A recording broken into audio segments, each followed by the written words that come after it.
Brothers and sisters, I ask you gently, which of the two is happier? You tell me from a logic perspective, not even a scriptural perspective. Who is happier? Is it individual A or couple A who pursue a relationship outside of wedlock, outside of marriage, under the guise of night? Apparently no one can see them.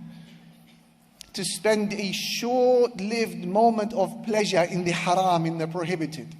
To be consumed by guilt and pain thereafter, because they know Allah Almighty said, وَلَا تَقْرَبُوا الزِّنَا, don't go near fornication. إِنَّهُ كَانَ فَاحِشًا, it is an abomination. وَسَاءَ سَبِيلًا, and a very evil path to follow.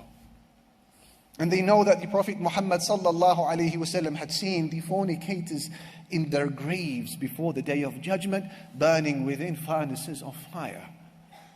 That type of guilt consumes them. And should someone knock on their door when they're in the middle of the act, they pounce in fear because they know Allah does not approve, family does not approve, community does not approve. Guilt is consuming them. Then should she become pregnant, the pain and regret is compounded. And then should they choose to abort that child, the pain is compounded. Is this happiness?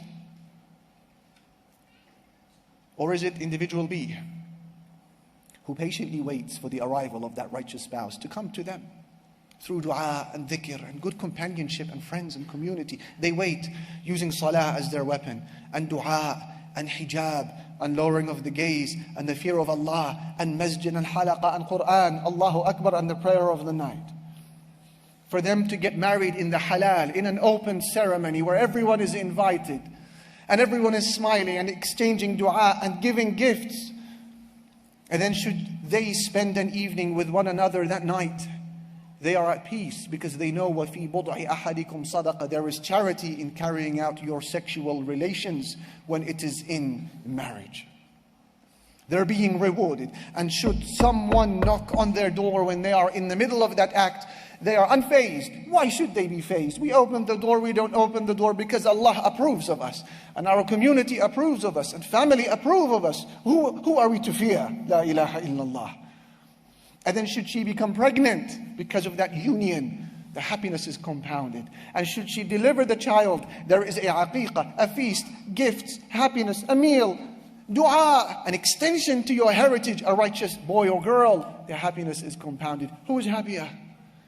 They've sold us a lie when they told us that happiness can be found in the prohibited. La ilaha illallah.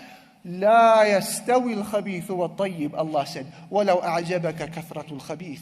The filthy and the pure, they are not equal, even though you may be impressed by the quantity of the evil. فَاتَّقُوا اللَّهِ, so be conscious of Allah. يَا أُولِي الْأَلْبَابِ, O people of intellect. لَعَلَّكُمْ تُفْلِحُونَ, so that you may be successful.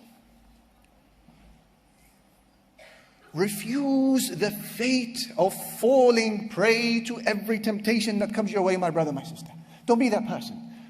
Don't condemn yourself to failure every time a test presents itself to you. Whether it's an image you see, a video that you cross paths with, a DM that appears in your messages, or a smile that you see on the canteen, or a second glance that is given to you in a convention like this. Don't condemn yourself to failure. Every time a fitna presents itself to you, you are above that and you are more than that.